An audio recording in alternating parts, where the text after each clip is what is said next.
Intéressons-nous à présent à la grande région, l'Aquitaine, Limousin, Poitou-Charentes, un territoire aussi vaste que l'Autriche. On va en parler avec nos invités, 2 femmes élues. Mais avant cela, quels sont les atouts économiques de la 4e région la plus peuplée de France? Élément de réponse avec Olivier Prax.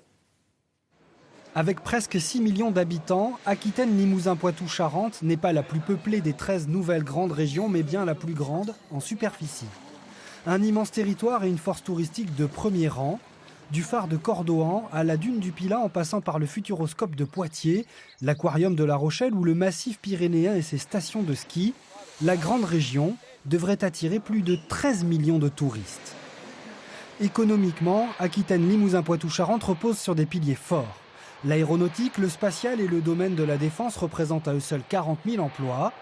Niort, dans les Deux-Sèvres, est la capitale des mutuelles d'assurance, quand les chantiers navals de La Rochelle s'imposent en leader des catamarans de plaisance. Mais la vraie force de cette nouvelle entité, c'est l'agriculture. Avec 180 000 emplois, elle devient la première région agricole d'Europe. Les vignes du Bordelais et de Cognac dégagent plus de 8 milliards d'euros de chiffre d'affaires. Avec 10 000 tonnes de foie gras, la région est le premier producteur mondial. Enfin, Aquitaine, Limousin, Poitou-Charentes abrite le plus grand massif forestier européen avec presque 3 millions d'hectares boisés. Nathalie Lanzy, bonjour. Bonjour. Vous êtes conseillère régionale socialiste des Deux-Sèvres et vous avez été désignée hier 2e vice-présidente de cette nouvelle région en charge notamment de la jeunesse, le sport, la culture et le patrimoine. Est-ce que vous avez été étonnée de cette place dans l'exécutif ? Oui, j'ai été étonnée. Je savais que j'avais été reconnue pour le score que j'avais fait en Deux-Sèvres, parce que j'ai fait le meilleur score de Poitou-Charentes à la fin des élections. La place, non, je ne savais absolument pas, et je le dis, on me croit ou on ne me croit pas, mais y compris sur une vice-présidence, on en a parlé un peu, mais pas plus que cela, et j'ai découvert dimanche soir, d'abord que j'étais vice-présidente à toutes ces fonctions, et ensuite que j'étais 2e, et j'avoue que j'ai eu du mal un peu à dormir, parce que je ne m'y attendais pas. Comment vous allez faire ? Vous êtes prof d'histoire géo ? Vous allez continuer d'enseigner ?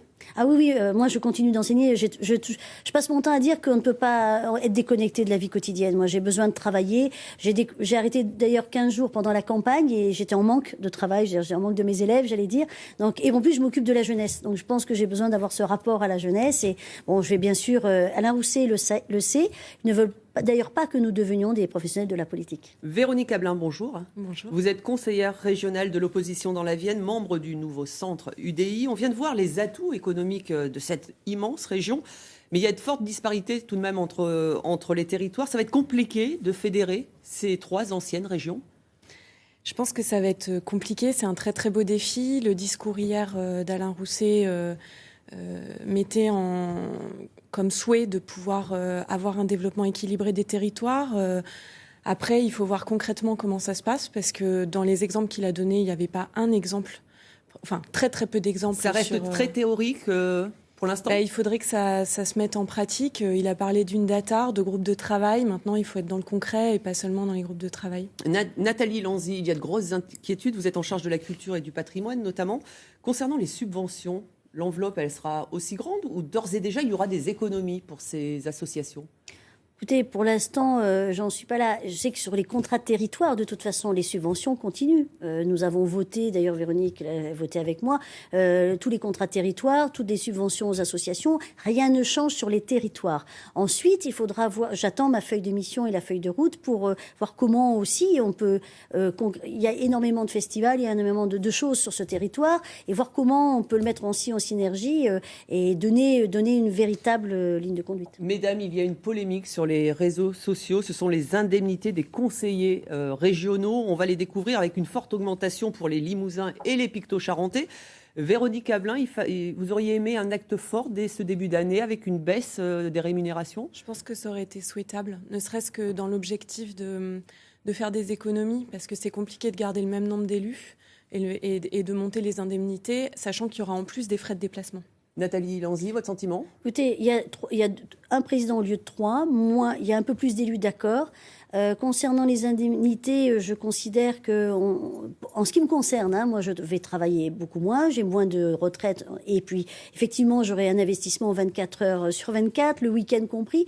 Moi je pense que c'est démagogique de baisser les... voilà, c'est un peu du saupoudrage, dire voilà on fait 10% quand je vois Laurent Wauquiez qui dit moi je supprime 10%, bon ben c'est bien, ça fait plaisir aux gens, mais c'est pas là l'objet. L'objet c'est que les gens attendent pas ça, ils attendent le projet et ce qu'on va mettre en place sur les territoires, ce que disait Madame Ablin. Mesdames, autre point essentiel, c'est le nom qui va être donné à cette nouvelle région. Patricia Perrin nous a rejoint. Bonjour Patricia. Bonjour. Pour la question d'actualité du jour, ça va pas être simple ce nom de région.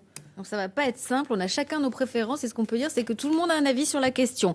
Le nouveau président Alain Rousset a d'ailleurs dès hier indiqué qu'il allait mettre en place un groupe de travail pour faire avancer le dossier. Alors depuis le mois de mai dernier, il existe déjà un sondage sur internet magranderegion.fr.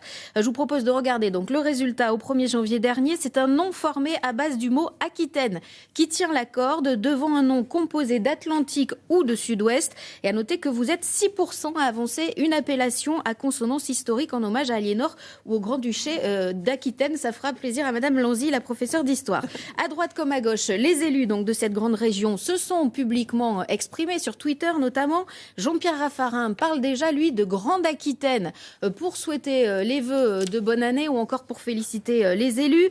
Jean-François Macaire à gauche aura un penchant, lui, pour la Nouvelle Aquitaine et Dominique Bussereau est à peu près dans la même veine. Une chose est sûre, Sandrine, c'est qu'on ne s'oriente pas pour l'instant vers un référendum ou une consultation populaire comme ça va être le cas pour Midi-Pyrénées, Languedoc-Roussillon, peut-être pour éviter les propositions un peu farfelues comme celle de Dédé du Poitou. On s'en souvient, ça nous avait bien fait rire avec cette affiche à poil pour Aquitaine, Poitou-Charentes et Limousin. Patricia, plus sérieusement, choisir un nom n'est pas anodin. Il y a de réels enjeux économiques notamment derrière tout ça. Oui, il faut que ce nom, Sandrine, parle à tout le monde. Il y a des enjeux économiques, touristiques et culturels. C'est pour ça que certains, comme Dominique Hummel, le patron du Futuroscope, font pression pour notamment qu'il y ait le mot Atlantique accolé dans le nom de cette grande région puisque ça parle à tout le monde. Pour l'instant, il existe un logo et un nom provisoire.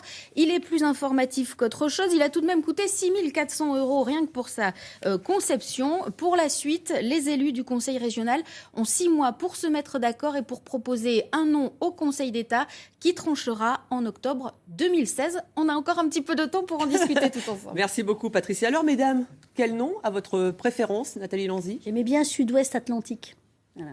C'est quelque chose qui me parle. Bon, maintenant, Nouvelle-Aquitaine, j'aime bien aussi. Effectivement, je pense qu'il y a... Vous en avez fait part à Alain Rousset de on en avait déjà parlé, oui, pendant la campagne. Bon, là, pour l'instant, on n'avait pas plus évolué, mais j'aimais bien le Sud-Ouest Atlantique, mais visiblement... Véronique Ablin ?